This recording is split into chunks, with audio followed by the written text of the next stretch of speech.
Inevitable hablar del caso Vivanco, y a Mm, propósito también de lo que acabas de decir, hay que cambiar el sistema de nombramientos de los jueces, hay que incluir algún control ciudadano en los jueces.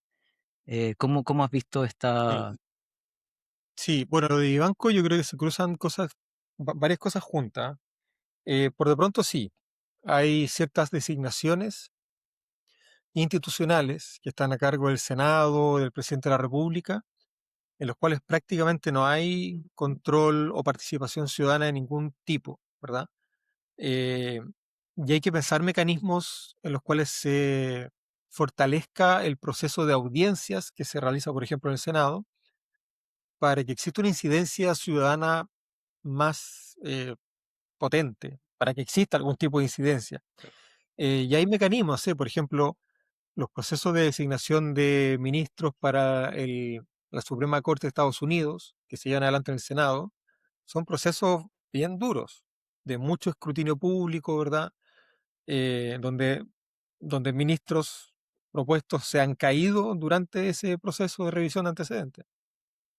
Yo creo que a Chile le falta una profesionalización de esos procesos, ¿verdad? Pues no puede ser que con arreglines en el Senado, préstame tus votos, yo te presto los míos, etcétera, terminen votándose casi pareados, por ejemplo, los ministros del Tribunal Constitucional, donde ahora me toca a mí, después te toca a ti, yo pongo tus votos, tú me te pones los tuyos, ¿verdad? Eso tiene que terminar. Pero hay otra dimensión, hay al menos dos dimensiones más que me parecen importantes.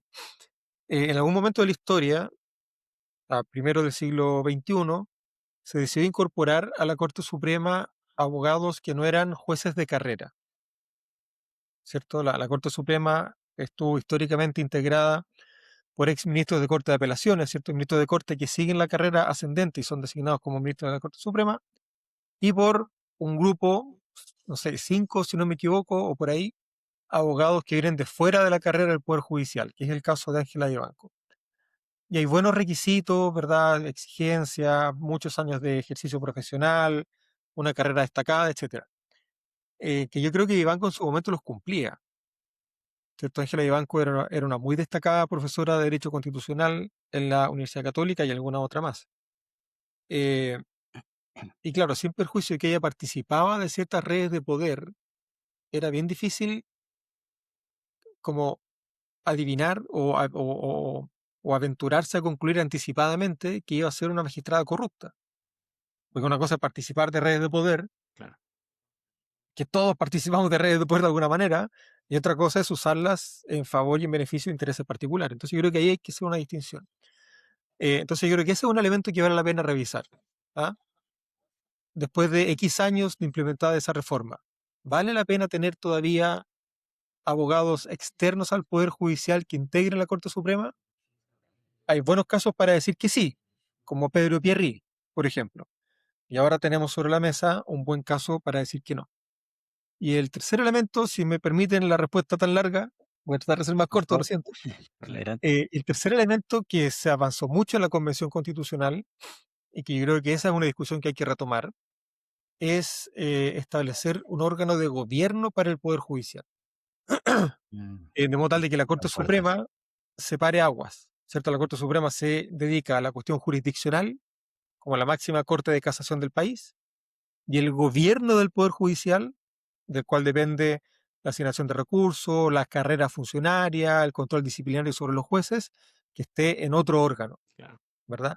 Y ese órgano hay que diseñarlo bien para que no sea cooptado políticamente, como está pasando con, con el caso de España, ¿verdad? Donde está absolutamente politizada esa corporación de gobierno.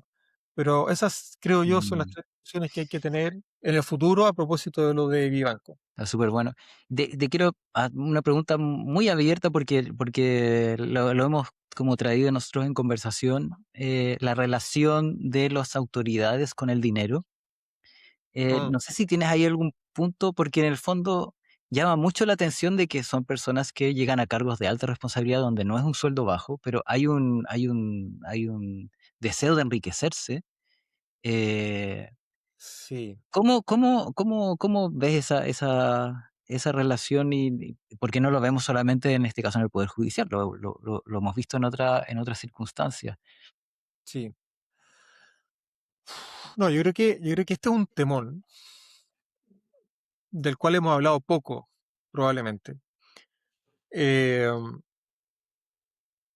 Porque se cruzan varias cosas. Porque por un lado uno podría pensar que cargos tan importantes como ministro de Estado, ministro de la Corte Suprema, o ministro de Corte en general, representante de la voluntad popular en el Senado, en la Cámara, en los consejos regionales, en los consejos municipales, alcaldesa, gobernador, etcétera.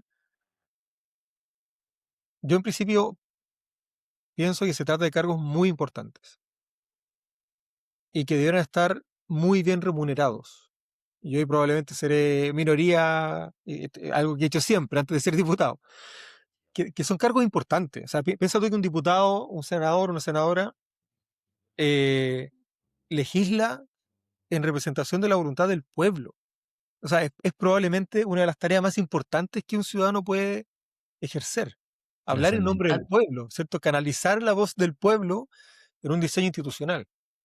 Ese sujeto, que cumple, a mi juicio, una función tan importante, debe estar muy bien remunerado, pero al mismo tiempo debiera estar muy sometido a estrictos mecanismos de control ciudadano y de control jurídico, de fiscalización propiamente tal.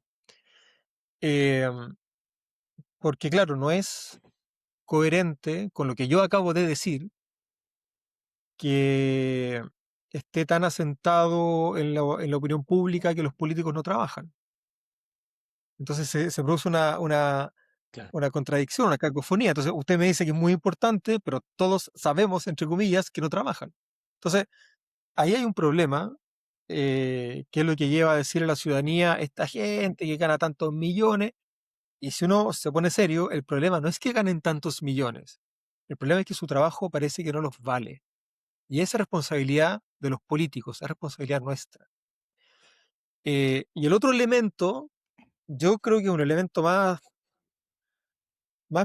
miserable, más mundano, más terrenal, más vinculado probablemente con, si es que existe, con algo así como la naturaleza humana, que es la codicia, el ego, las ansias de figuración, de notoriedad, cambiar el auto cada 2 meses o cada 2 años, cambiar el reloj, cambiarse de casa, comprarse ropa nueva, no sé, o sea, yo creo que se nos ha metido mucho en la cabeza que el éxito se mide, por los resultados materiales que uno puede mostrar. Eh, Esa cultura humanista, esa lógica humanista, donde nos reconocemos como iguales, donde nos conectamos desde lo que sentimos, desde lo que leemos, desde lo que somos capaces de expresar, se ha perdido un poco. Por eso nos llama tanto la atención el discurso de tipos como el Pepe Mujica, Ya. que no está diciendo nada extraordinario, ¿cachai?